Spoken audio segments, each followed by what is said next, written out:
I say we have to be aware of our language. When you say migrant, it's like insect. We say homeless, it's terrible. So I say we have to change our language. It's people who are migrating. Migrating from what? From war, from poverty, from terror. Homeless from what? These are people who lost their home because they lost their job, because they're mentally ill, whatever. And so we start saying, and ultimately, these are people who are like you, or like you used to be, and so first thing is understand why they're doing what they're doing, to have some sympathy for what they're doing, and think, how could I help in some way? Now the big problem in Europe is many governments are using the migrant crisis as a scare tactic. For example, Hungary. Especially Viktor Orban's party. Last year, I came to Budapest, I got on an airplane, I got off the airplane, I'm driving in a taxi, hundreds of billboards saying, the migrants are coming to take your job. It's a lie. There are no jobs in Hungary for Hungarians, let alone for migrants. But they create a fear, and so it's almost Hungary almost started it. It's similar now in Czech, and similar in Poland, other places. So governments often will provoke fear of the enemy. So migrants are now the enemy, okay? They provoke fear of the enemy because then people tell them, you have to protect us. Once citizens say to the government, you have to protect us, the government says, what are you going to pay for it? Pay with a vote. Okay, we vote for you. And suddenly, what was a democracy becomes a totalitarian state, where people say, we don't care. Take care of us, like little children. The government says, yeah, we do whatever we want, okay?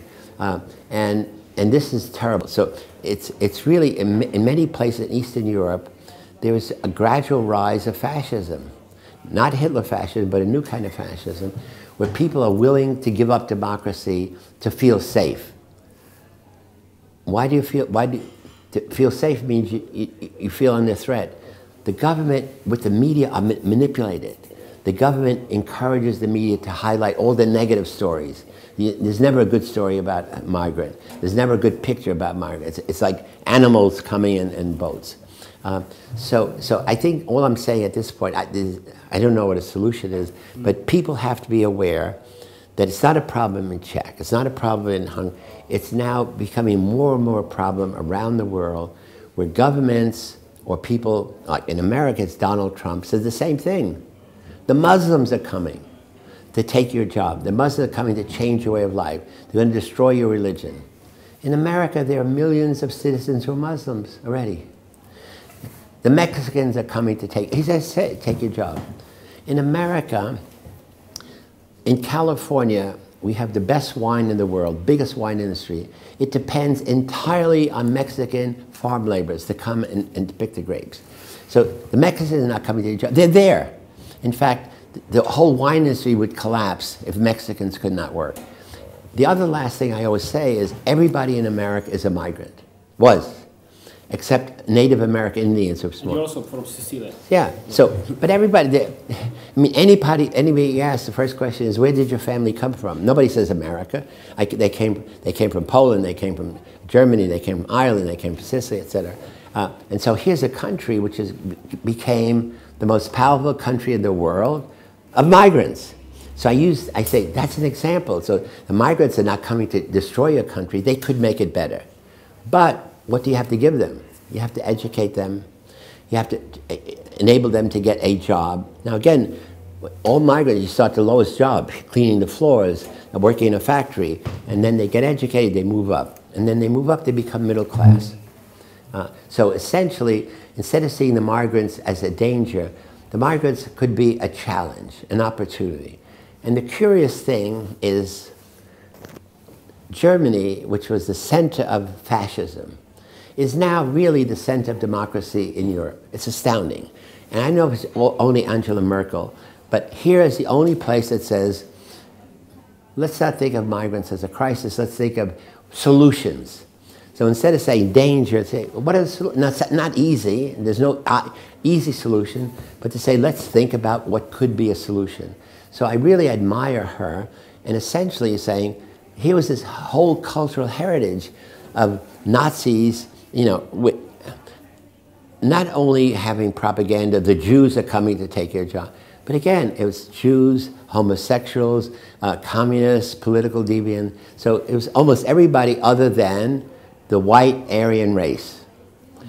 And Germans are not Aryan race, you know, Scandinavians are, but he created that illusion. So again, all I'm saying is, I think it's really interesting, the example of Germany, how a culture could change. Now, it's what, 50, 60 years, but still going from the most fascist nation in the world had ever seen to now really one of the model democracies. And thanks a lot. And the last question, are you scared by the future, Mr. Zimbardo? I'm worried. I'm not scared. I'm an optimist. I mean, I like to think the best of human nature will come out, but I'm concerned about young men playing video games excessively. I'm concerned about people living in a world of technology, not young people. I'm concerned about really the rise of fascism and totalitarianism in my country, illustrated by Donald Trump. He will lose the election, but millions of people, Americans, will vote for him, which is a shame, which is an embarrassment.